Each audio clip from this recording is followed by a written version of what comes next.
It's a personal talk in that what I want to show you is some of the observations that I've made over the years from the various teams that I've either been a member of and been led by someone else, and those teams where I've been its leader. It is a combination of things I've seen done well and things I've seen done very badly indeed, and I'm going to give you no clue as to which is which and which were done by me. Of course I can't control that one that way, so that's not going to work. Excellent. Right. Bit of introduction to myself. The weird signs on the right on these slides would have been my speaker notes if this were being done on my laptop, so just ignore the yellow blobs and I'll try and remember what I was going to say. So just a little introduction about myself that will allow you to decide whether you want to bother staying for the rest of it. That's a machine that I learned to program on back in 1981, which tells you a little something about how old I might be. I probably learnt everything I needed to know about programming on that machine. I'm not sure I've learnt a great deal since, to be perfectly honest. That, if you're old enough to recognise it, was the logo of what was at the time one of the biggest employers in the UK. And I joined ICI in 1990 as a young graduate engineer. Back in those days, I was an electrical engineer, so the sort of projects I was running were building high-voltage substations, refurbishing power stations, so some really sort of heavy-duty stuff. I stayed with them for about 10 years in my career, did all sorts of engineering projects, but gradually moved over to software systems and IT systems, and eventually ended up doing the sort of stuff that I do today. My final employer, and my current employer, is this fine-looking gentleman here. I started working for myself in 2001 as a freelance programmer, developer. Basically, if anybody's willing to pay my day rate, I'll probably do it for them, within reason. And in that time, I've worked for all sorts of organisations, from housing associations to hedge funds to hospitals and everything in between. But I want to tell you a couple of more things about myself. Firstly, for 15 years, and I've only just recently stopped, I was a manager within the Scout Association. So I wasn't the sort of leader that takes young people out camping. I was one of the managers that those adults report to. And I did various roles in that organisation at various levels of seniority, and the last one that I've just stepped down from, I had 1,250 young people that I was responsible for, and a team of about 250 adult volunteers. And then more recently, and this is actually the reason I've stepped down from it, this shiny new logo is the logo of the EuroPython Association, and that was formed back in 2017. And I'm now one of its trustees, and we are gradually taking over the running of PyCon UK and looking to expand the sphere of what we do from within that charity as well. And I like that logo so much that I'm going to use it on here for when I don't want you to be looking at the screen. And I don't have any other better slides. But why do I want to tell you about the time I spent with Scouts and the time I'm going to be spending with the EuroPython Association? And this brings me to my first point. I am a firm believer that leadership skills are just like any other skill. They can be learned, they can be developed, and they can be improved. I've often heard it said that leaders are born, not made, and I fundamentally and absolutely disagree with that statement. These are skills like any other, and they must be practiced in order for them to improve. The reason I took those roles in Scouting was because when I started working for myself, I was a little bit nervous that I would be losing the opportunity to do quite so much leadership. And I went and looked for an organisation where I could do so voluntarily because I wanted to continue to develop those skills. And if that means anything to you, if you're interested, I thoroughly recommend this book. It's very readable. It's written a bit like a novel. The author was a world champion table tennis player, and he slowly realised that if he looked at the top 10 people in the world, I can't remember the figures, but a certain number of them came from the same town as him. And when he looked a bit more closely, he realised actually they came within 3 streets of where he grew up. And it was all to do with the level of coaching that was going on at the school and the club that he was a member of. And his book is all about examples of where he's found exactly the same thing going on. So this is all about the fact that any skill you care to mention can be developed, can be practiced, and can be improved. Thoroughly recommend you go and have a read of the book.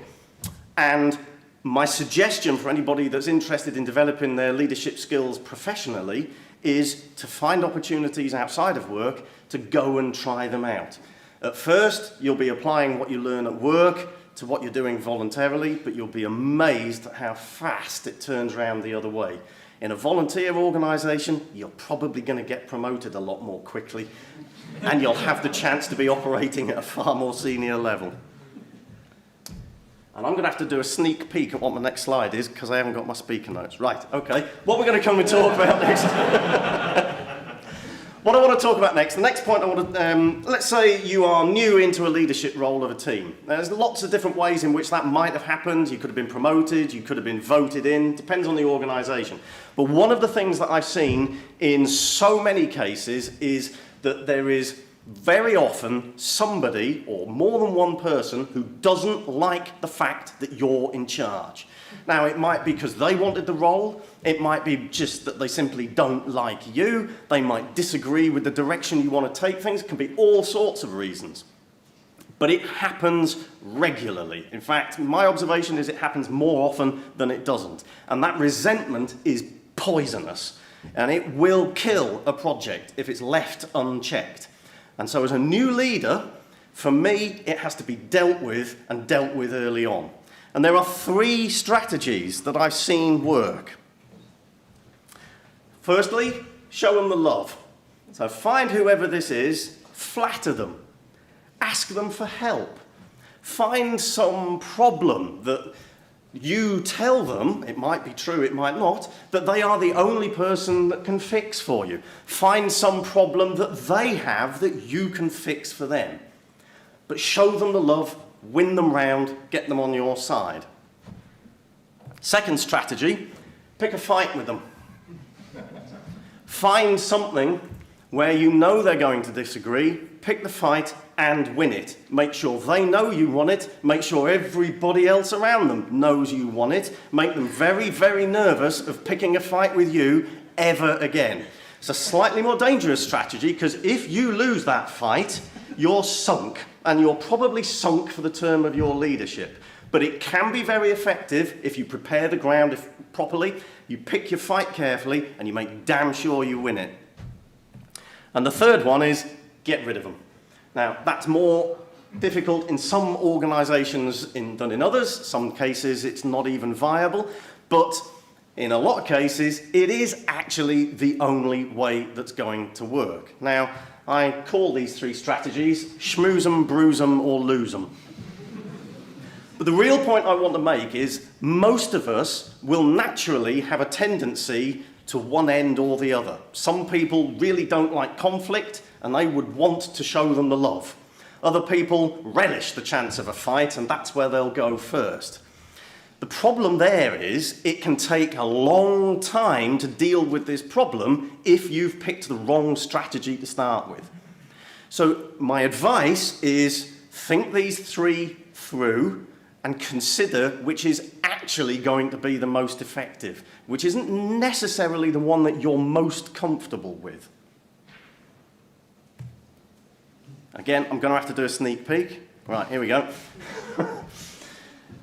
Next thing I want to talk about is priorities. How on earth do you go about deciding what your priorities are? Often when you take over a team from somebody else, you'll suddenly get hit with all the things that you didn't know about. You probably walked in knowing some of the things that needed to be solved. You'll find out the rest of them 30 minutes after you take the role on. How do you go about sifting all this through? Well, I obviously can't answer the specifics for your team and your problem that you're dealing with today, but what I can do is, over the years, I found that most problems fall into one of those bubbles. And so this little diagram is something that I carry around in a little laminated A5 card in my bag. And I will regularly, daily, scan that diagram. And what I'm asking myself is, do I know what's going on in that bubble? Do I trust the process by which that information is coming to me? Because if the answer to those two is no, that is immediately a top priority. As a leader, I must know what's going on in each of those bubbles. Because if I don't, there could be problems that I don't even know about. So first and foremost, do I know what's going on? Do I trust the process by which I find out what's going on? And it's only then can I run around there and work out, okay, what are all the problems I've got and how do I deal with them? Now, I can't put them in priority for you, but what I can do is to give you a little tool that I found helps me and one or two others, because I'm not the person that first came up with this, to decide how to go about that. Now, one of the questions that often comes up at this point is, in the sorts of work that most of us in this room do, I suspect, should we carry on coding if we are the leader of a technical team? Now, you'll have heard me say previously, I'm a great believer in if you don't practice, your skills won't improve.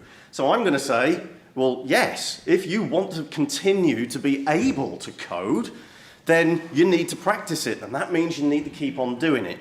But if you're the person in charge of a team, when a problem comes along from one of those bubbles, who do you think it is that's going to have to drop everything and deal with it?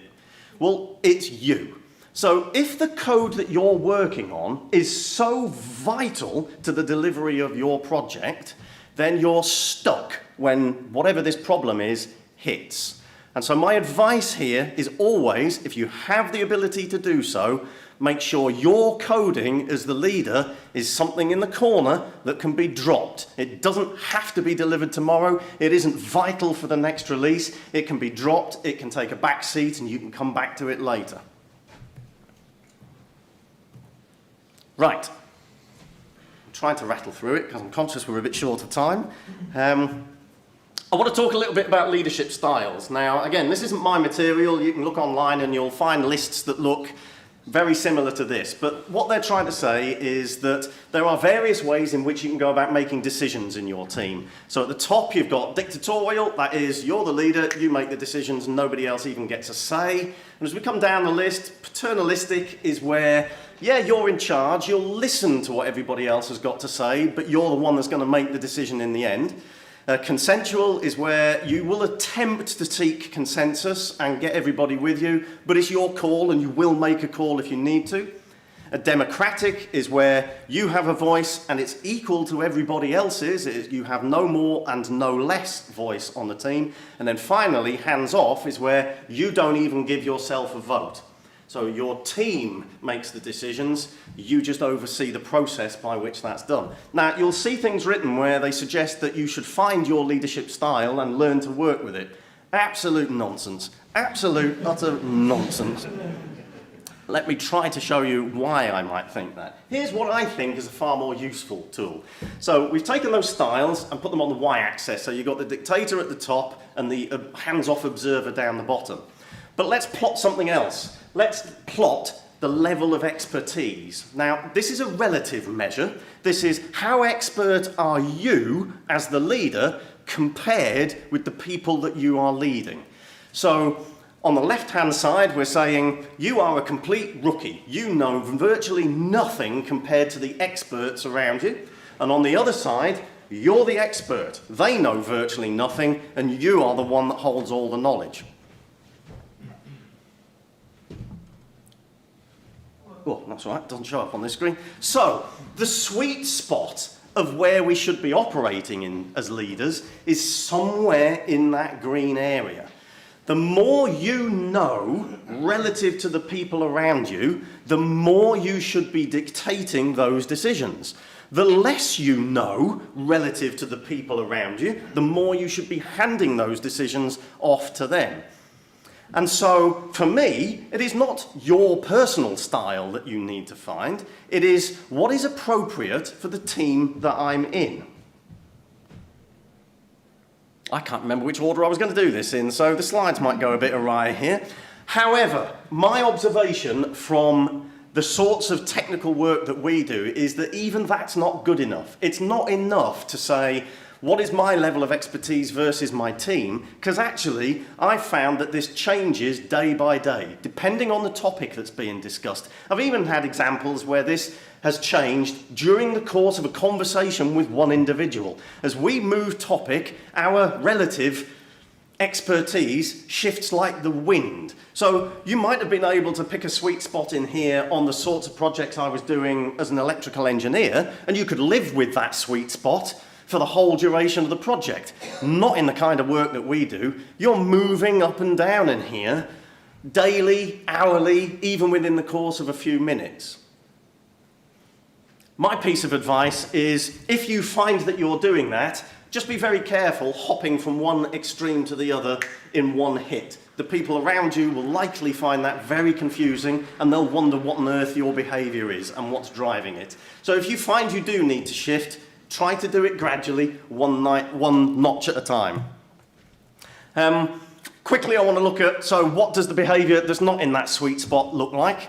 Well, if you're dictating to people who already know what they're doing, I'd call you a git.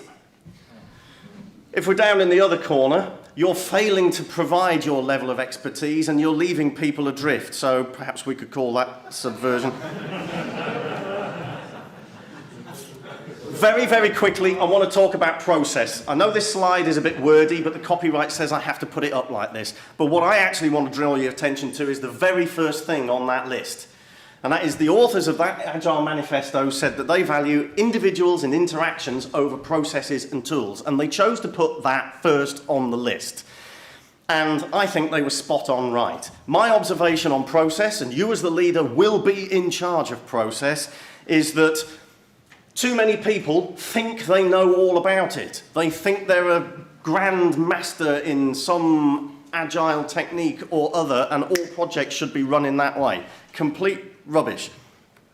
Let's go back to that style and expertise diagram. You're operating here. Unless you know all about Scrum, Extreme Programming, Prince2, and all the other ones that have existed over the years, and unless you've had experience of being in projects that are using it, you are not an expert on process. And if you're not an expert on process, what are you doing trying to dictate what everybody else does? You're firmly in that left-hand box, you're being a git. Instead, you should be finding what works for you and for your team. By all means, get yourself more educated so that you can steal ideas from these various processes. But I would suggest that very few of us in this room are really expert enough in the business and the process of developing software to be operating anywhere near the top of that y-axis. So, to sum up, practice makes perfect. Go and find opportunities, go and look them out, go and seek them and take them on board.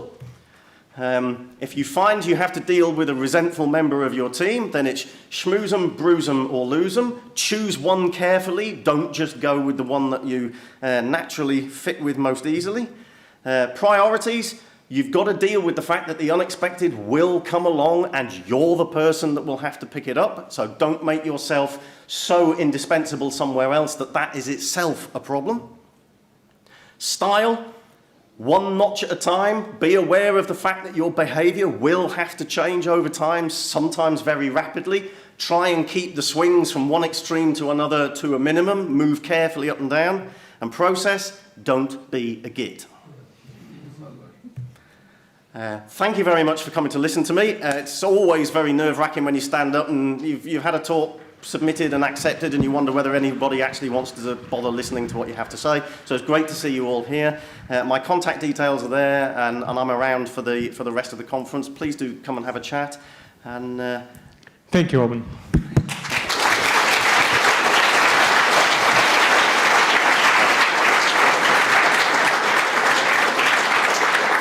Take a little time. So we have plenty of time for the questions. Okay.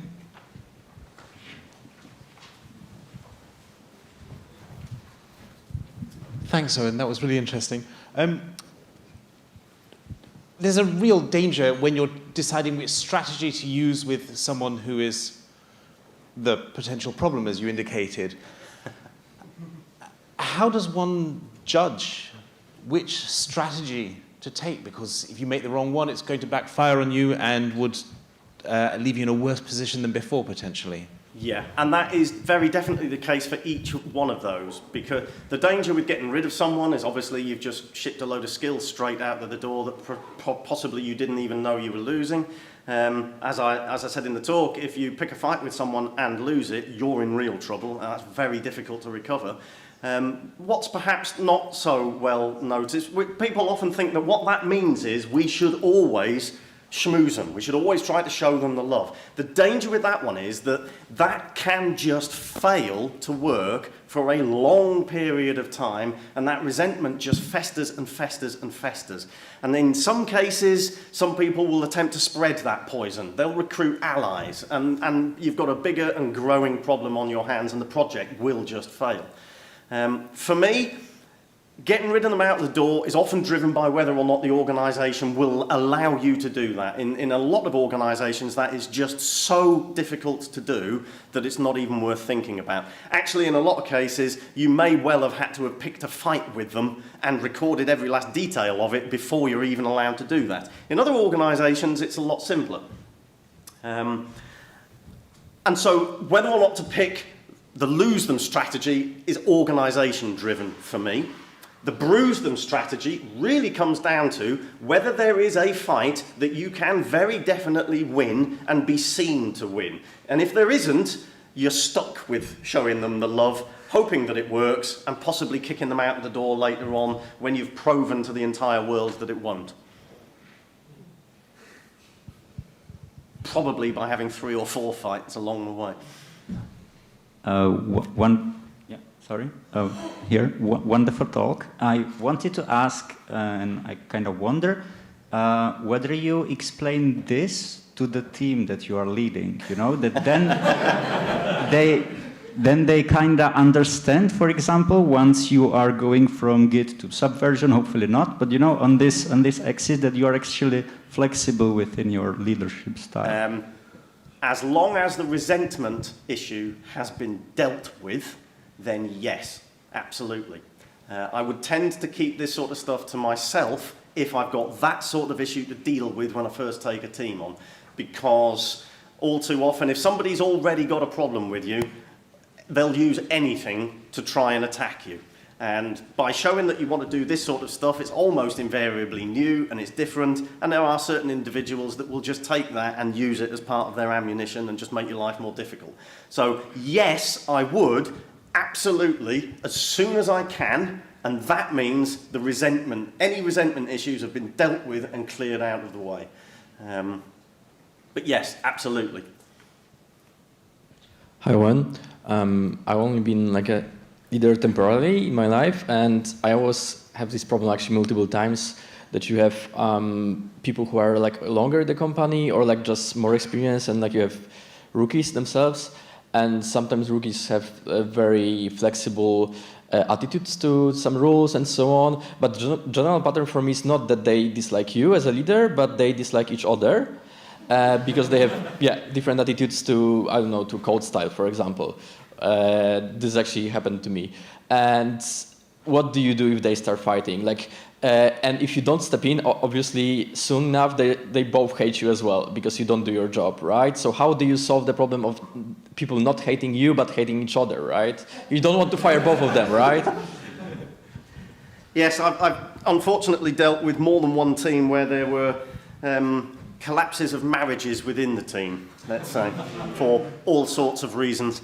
And yeah, that you eventually become a mediator, a counsellor, and I can only suggest, and it's what I've done myself, is that if that's what you find yourself doing repeatedly, and I have done it myself, is you go and learn those counselling skills. And you can do it. And again, you can volunteer to do it, you can read books on the subject, you can go and practice it. But they're vital, and you really are acting as a counsellor and a mediator in a fight between two people, often nothing to do with the project that you're working on. But actually, even when it is, it doesn't matter because the fight has become more important. But those counselling and mediation and arbitration skills are things that you can read about, you can learn, and you can practice, and my suggestion is to do precisely that. Question. What's your favorite strategy when the size of a team exceeds what one single person can actually handle? Of course, you can always do the standard way of forming a pyramid, where you just have like 3 sub-leaders, and once a week you call them in, you smack them for what they've done, and then you're basically done, yeah? So it's I think it's the easy path, but you lose connection to the team, and if you divide your team in sub-departments, then maybe one department will be good because it has a good subhead, and the other ones will just fail, and they lack sharing knowledge and so on. So what's your take on that? I'd take us back to those leadership styles. It really depends on what my level of expertise is versus the people around me. I've seen it go very, very wrong when a leader has walked in and decided, this is how we're organising ourselves. Bang, bang, bang, bang, bang. 3 department heads or 3 sub-teams or whatever it might be, without bothering to find out first whether the people who were doing the work thought that that was a good idea. And guess what? It wasn't. Failed spectacularly. So it really, but on the other hand, if you've been with that organisation for 20 years and you're the person who really knows how this place works, then yeah, put yourself right at the top of that axis and you decide. So it's really one of those decisions that is, well, where are you versus the people on your team? How much do you know about how this organisation works versus the people that you're leading? So how long have they been in this organisation, and how long have you been there? And I have seen it work very, very well indeed, where somebody says, well, I'm fresh into this company, I've never been here before, all of you have been here exact 10 years or more, you tell me how it should be organised. I'll hold you to it. We will decide the process and the organisation between us, and I will hold you to it, but you tell me how we should do it. So it really is a case of where are you on that plot? And the knowledge that we're talking about in this case, and your relative expertise, is the knowledge of the organisation that you're working within. Okay, so let's have one more question. Thank you. So with that leadership styles, how do you reconcile that with the need to train, say, somebody who needs to improve their skills in specific areas? Thinking in terms like if you've been at the company, say, 20 years, you don't want to be the guy feeling all the shit because you just happen to be the expert in every area. So how do you push that decision making down so that other people can develop that skill? Yeah, excellent question. This is a cracking example for me of where shifting too far along that sweet spot won't work. If you've got people who are used to being told what to do by somebody who is more expert than them, and that's the way in which they've always worked, if you suddenly move to the other end of the scale and you say, right, from now on, I'm doing nothing, it's all up to you, it will collapse. It will be so far from what they're used to that they won't, very rarely are they going to be able to cope. And so this for me is an example of where you move down that scale one notch at a time. So if you're starting from a point where you've got a team who is used to just being told what to do, you move them to a point where you're asking them what they would like to do, but you're still making the call. And once you've got them comfortable with that, you move to the next one down. So as long as you move gradually down that scale, I've seen it work. I've seen it fail spectacularly when you try and leapfrog from one end to the other. And 2 more questions, I think.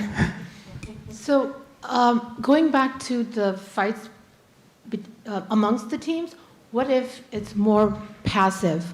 So I manage a team where my developers are, I myself is a software engineer, but some of the engineers on my team, they have had 25 years of experience, and they're very, very good.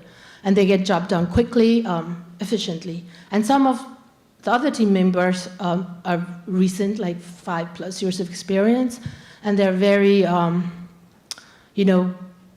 very like pep-ate, and they'll spend time going through like the old code and making sure, have proper spacing or things like that. How do you manage that? Like, how do you want to follow the standards, right? But not also so much that you're losing time. The code should be readable. Python is mostly always readable anyway. So how do you come to that medium, and how do you convince your team to work in that medium? Well, I think there are two separate issues there. There's firstly, how do you deal with the fact that you have some people that are far more experienced than others and slightly less tolerant of those with less experience? And that's one problem to deal with. The second one is where that's reached a point where they are fighting against one another. And you've got to fight to deal with it. Not yet. So always best to get it sorted before we reach the fight. I often come back to this diagram because one of the questions when I say I go around this diagram, and one of the questions I want answered is how well do I trust the process by which I'm getting information? So am I, for example, only hearing one side of this argument because this individual takes the time to come and bother me every hour on the hour, and I am absolutely fully versed in everything that they think about every subject on the face of the planet, but actually I don't know anything about the other side of the argument. So the very first thing for me when I hear this sort of thing going on is I must be confident that I understand both sides of this argument or fight before I make a single move. And then you're really into dealing with them in the same way as dealing with the resentment. Can you take some of the more experienced people and persuade them that with that hard-won experience that's so well valued, they would be of even more value if they could spread that experience to their less experienced colleagues? And if you can find ways of rewarding them each time they do it, rather than rewarding them for the quality of their code, reward them every time they manage to impart a piece of knowledge that improves the code of someone else. And that can simply be by calling them out on it in a meeting. I'm not talking about bonuses here. It can simply be giving someone a verbal pat on the head, a thank you, a very simple reward. But all too often, we reward the wrong things. We don't reward. It's like dealing with a small child. You reward the behaviour that you'd like to see, and you ignore the bad behaviour. So lots of questions means that you have to reiterate the talk in the application, and it's still on Friday. Look at for Friday at 2 o'clock, I think, in the same room. One more question.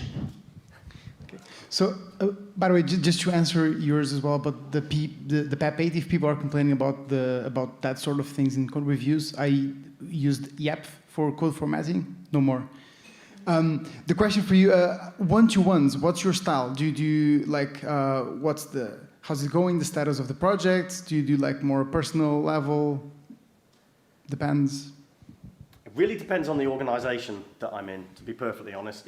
Because some organisations will insist that these things are done in a certain way at a certain frequency, and if that's the case, there's no point fighting it. You've just got to go with it. Personally, I think these things are far better done. The slide that said we value interactions between people over processes. Well, I think this is a cracking example. If there is a process that says you will sit down at 9:30 on a Friday morning and have a discussion, and here is the agenda that we use every week, well, I think there's a better way of doing that. And the better way of doing that is to make sure that you are speaking to your team regularly. Now, different people will have a different idea of what sufficiently regularly means to them. And you can get it wrong in both directions, but it's only by trying it. You'll very quickly realise if you're irritating someone because you're making them speak to you too often. And you'll very quickly realise that you're irritating someone because they're not getting as much attention as this person over here. And I think, for me, you have to find that level, that correct level with each individual member of your team and try to hit it. And I think that works far better if you're able to do that within the organisation that you're in. Okay, I think it's time to thank our speaker. I think we should do it twice.